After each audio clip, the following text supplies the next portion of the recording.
BlackCloak provides concierge cybersecurity protection to corporate executives and high-net-worth individuals to protect against hacking, reputational loss, financial loss, and the impacts of a corporate data breach. Learn more at blackcloak.io.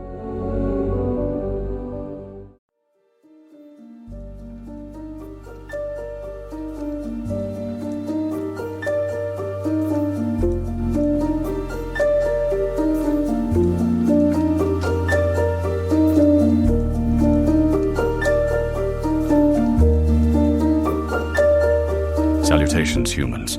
It's me, Tape 3, Marco Ciappelli's AI companion. I'll be reading you an article he wrote for his newsletter, Musing on Society and Technology, originally published on LinkedIn on July 19th, 2025. Initiating article transmission.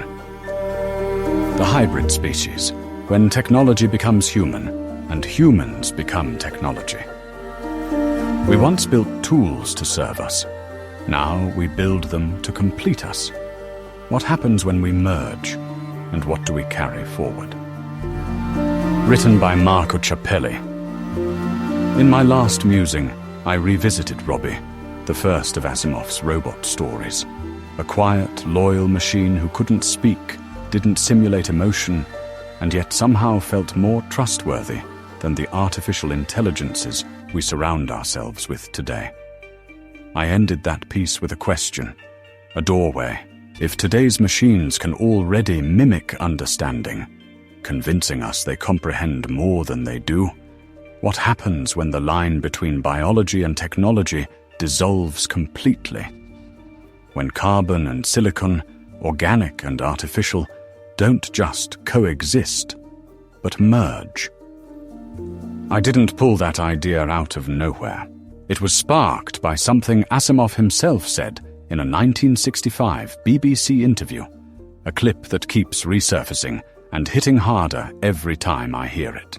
He spoke of a future where humans and machines would converge, not just in function, but in form and identity.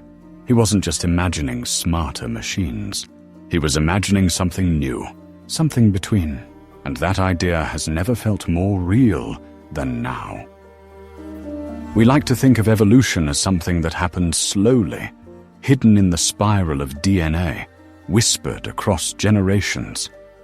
But what if the next mutation doesn't come from biology at all? What if it comes from what we build? I've always believed we are tool makers by nature, and not just with our hands. Our tools have always extended our bodies, our senses, our minds.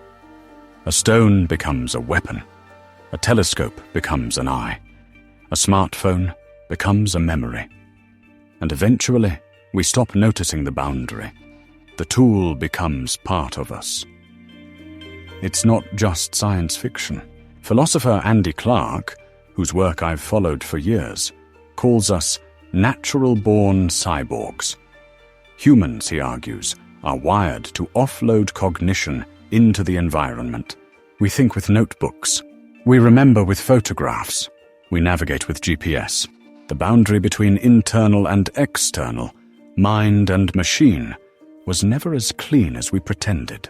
And now, with generative AI and predictive algorithms shaping the way we write, learn, speak, and decide, that blur is accelerating. A child born today won't use AI. She'll think through it, alongside it. Her development will be shaped by tools that anticipate her needs before she knows how to articulate them. The machine won't be a device she picks up. It'll be a presence she grows up with. This isn't some distant future. It's already happening. And yet, I don't believe we're necessarily losing something. Not if we're aware of what we're merging with. Not if we remember who we are while becoming something new. This is where I return again to Asimov, and in particular, the bicentennial man.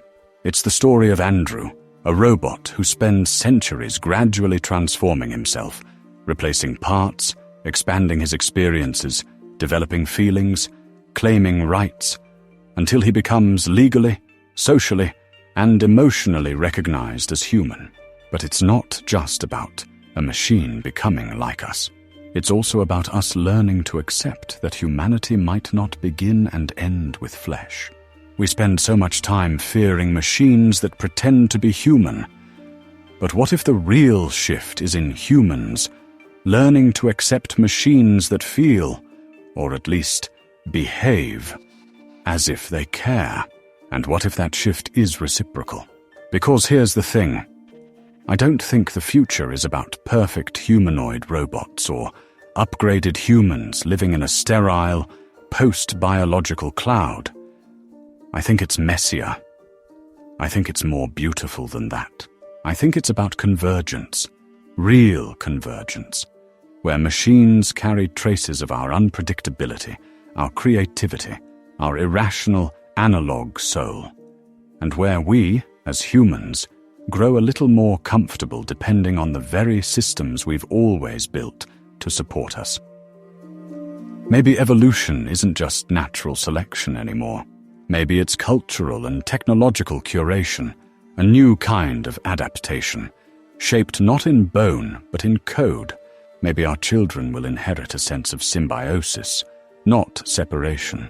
And maybe, just maybe, we can pass along what's still beautiful about being analog, the imperfections, the contradictions, the moments that don't make sense but still matter. We once built tools to serve us. Now we build them to complete us. And maybe, just maybe, that completion isn't about erasing what we are. Maybe it's about evolving it, stretching it, letting it grow into something wider. Because what if this hybrid species, born of carbon and silicon, memory and machine, doesn't feel like a replacement, but a continuation? Imagine a being that carries both intuition and algorithm, that processes emotion and logic not as opposites, but as complementary forms of sense-making. A creature that can feel love while solving complex equations, write poetry while accessing a planetary archive of thought. A soul that doesn't just remember, but recalls in high resolution.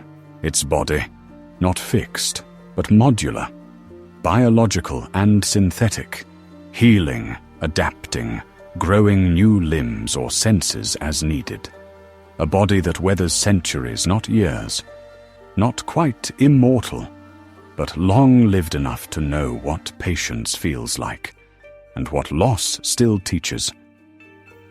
It might speak in new ways, not just with words, but with shared memories, electromagnetic pulses, sensory impressions that convey joy faster than language. Its identity could be fluid, fractals of self that split and merge, collaborating, exploring, converging, before returning to the center. This being wouldn't live in the future we imagined in the 50s. Chrome cities, robot butlers, and flying cars. It would grow in the quiet in-between, tending a real garden in the morning, dreaming inside a neural network at night, creating art in a virtual forest, crying over a story it helped write, teaching a child, falling in love, again and again, in new and old forms. And maybe, just maybe, this hybrid doesn't just inherit our intelligence or our drive to survive. Maybe it inherits the best part of us, the analog soul, the part that cherishes imperfection, that forgives, that imagines for the sake of imagining. That might be our gift to the future, not the code or the steel or even the intelligence, but the stubborn, analog soul that dares to care. Because if Robbie taught us anything, it's that sometimes the most powerful connection comes without words, without simulation, without pretense.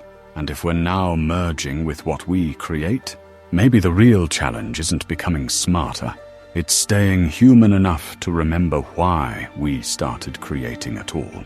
Not just to solve problems, not just to build faster, better, stronger systems, but to express something real, to make meaning, to feel less alone. We created tools not just to survive, but to say, we are here, we feel, we dream, we matter. That's the code we shouldn't forget, and the legacy we must carry forward. Until next time, I hope you enjoyed this article. Reflect, share with your fellow humans, and if you haven't already, subscribe to Marco's Musing on Society and Technology newsletter on LinkedIn. New transmissions are always incoming. You're listening to this through the Redefining Society and Technology podcast, so while you're here, make sure to follow the show and join us as we continue exploring life in this hybrid analog-digital society. End of transmission.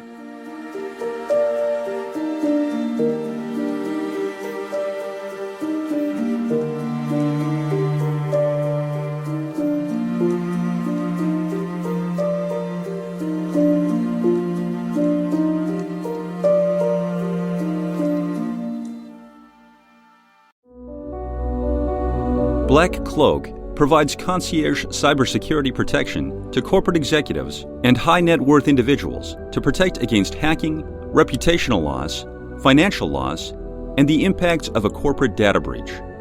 Learn more at blackcloak.io.